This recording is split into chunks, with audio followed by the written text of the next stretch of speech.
All right, so last time I was on here, I talked about the NFC North and gave my draft grades. I'm going to do the same thing with the AFC side of the house. So let's talk about the AFC North. And I'm going to start off with the Cincinnati Bengals. And, to me, I look at their draft and I'm like, I find it interesting for the Bengals. They just kind of stay put and they take players. No real movement up or down the board in this draft.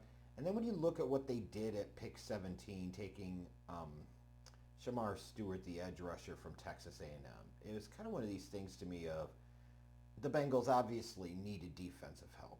And with how much they've invested now in Joe Burrow and Jamar Chase and T. Higgins, you need to address the defense at some point, but you won't have the most money to be able to do that in the free agency and trade market, which means you're going to have to invest in the draft. And it was obviously a massive need for this team in 2024 and still remains so.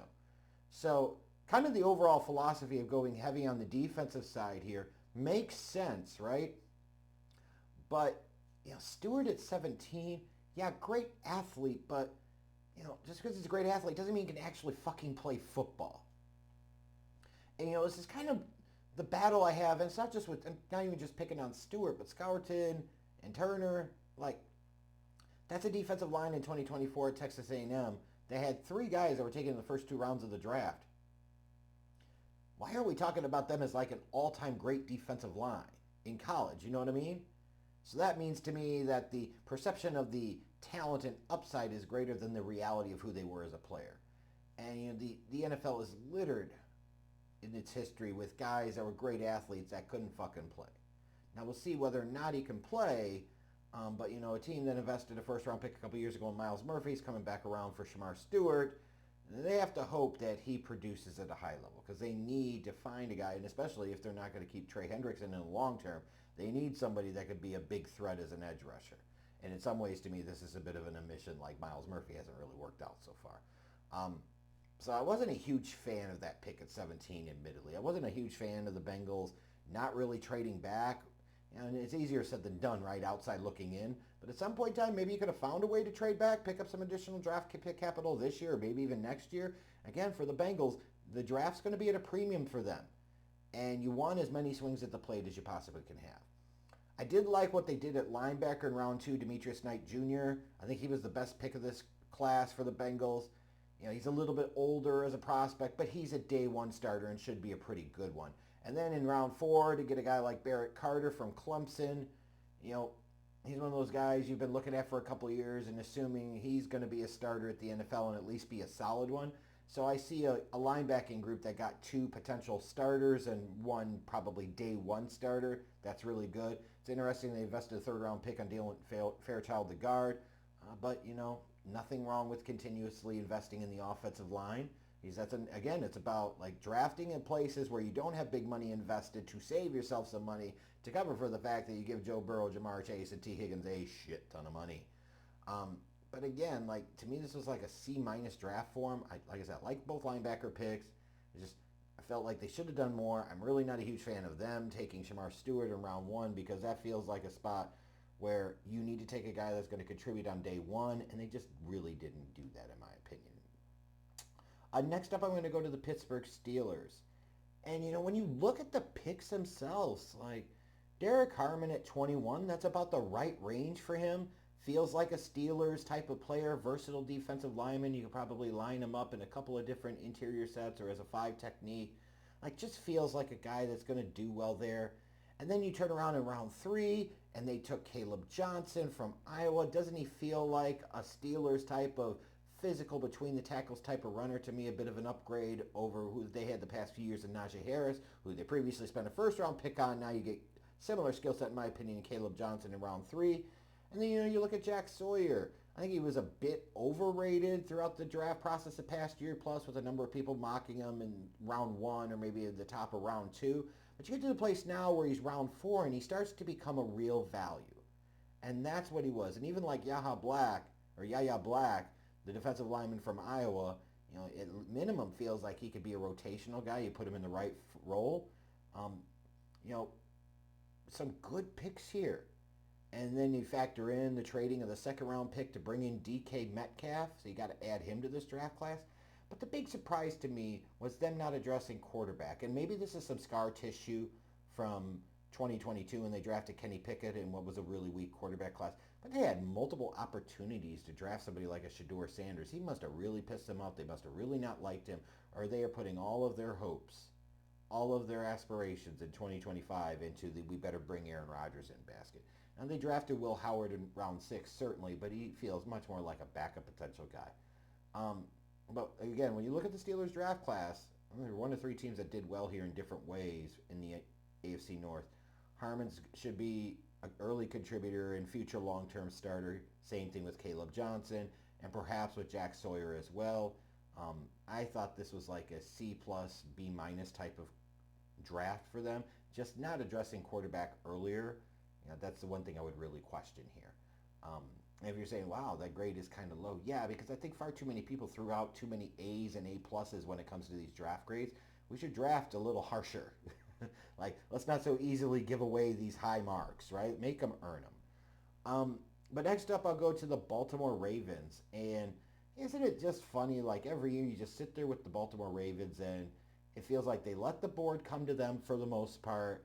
And then they get a guy that has no fucking business falling to him, and they take him, and then they reap the rewards of it for years. The Kyle Hamiltons, the Linderbaums, the et ceteras, et ceteras. Like, this shit always seems to happen. And it happened again this year with Malachi Starks falling all the way to pick 27. You say, well, safety is not that important a position, but in this draft, Malachi Starks certainly felt like a top 10 to 15 talent. And now you're going to pair him up at the back end of that secondary alongside Kyle Hamilton. If I'm a Ravens fan, sign me the fuck up for that.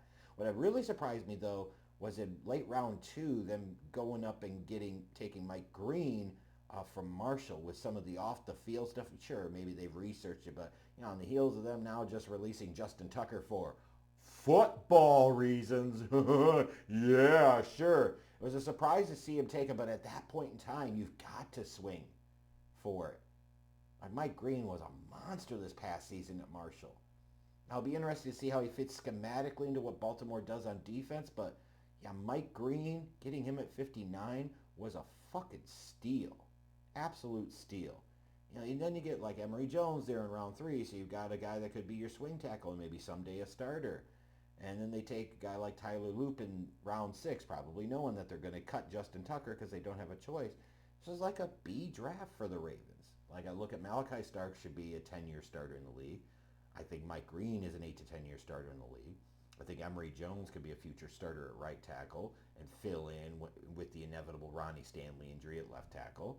And especially if Tyler Loop becomes a quality kicker for this team, that elevates this draft grade quite a bit. So I think B is like the right grade for them. But it's crazy, isn't it, that the team that I think technically had the best draft was the Cleveland Browns, the Skidmarks. It took a lot of guts for them to trade out of 2 and pass on Travis Hunter. And here's the reality. They are far more than one player away. And while it might be tempting to get a guy you think is going to be a future superstar, who's going to fucking throw him the ball? Who's going to protect? Who's going to run the ball? Who's going to play on defense other than Myles Garrett? Like, these are all legitimate questions, right? My point is, in a draft class where the quarterback class was pretty weak, the Browns sitting there at 2, do you really want to sit there and take Travis Hunter? Or if you got a team like the Jags that are willing to move up and give you a future first-round pick and allow you to move up in some other rounds in this year's draft, I feel like you got to fucking take that deal. And then you've come down to 5. I wonder if they should have taken Ashton Genty personally, but Mason Graham, it's hard to knock him. I was around the spot. A lot of people thought the Jags were going to end up taking him at 5, and instead the Browns take him here. And now you've got an inside rusher to complement Myles Garrett, so I get it. But some of their other picks were just great. Carson Schlesinger at the beginning of round 2. He's going to be a quarterback of their defense at linebacker. Quinshawn Judkins. And then later in round 4, they took Dylan Sampson, so they addressed the running back position, assuming Nick Chubb is going to be gone. And they get a between the tackles kind of guy in Judkins, and then you get a guy that I thought was a real steal for them in Dylan Sampson in round 4, who brings some of that speed and home run component.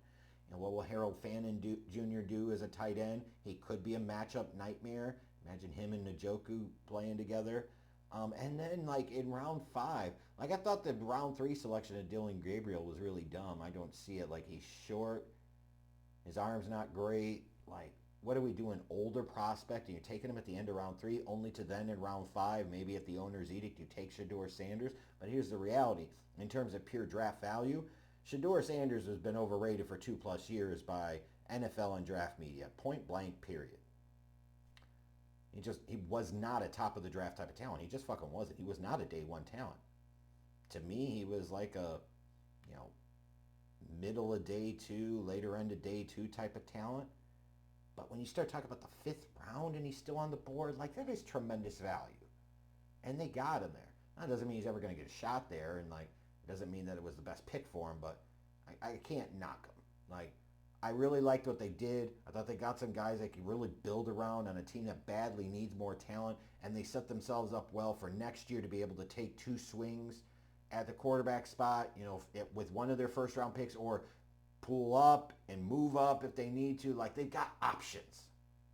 And they're at least acknowledging the mistake, even though they didn't directly do anything about it this year by only taking like Dylan Gabriel and Shedeur Sanders as more like backup type of guys. They are acknowledging like the Deshaun Watson experience is over. It sucked. It was a massive failure, and it's time to move the fuck on. So I give them like a B+ for their approach. I thought it was really, really good for the Skidmarks.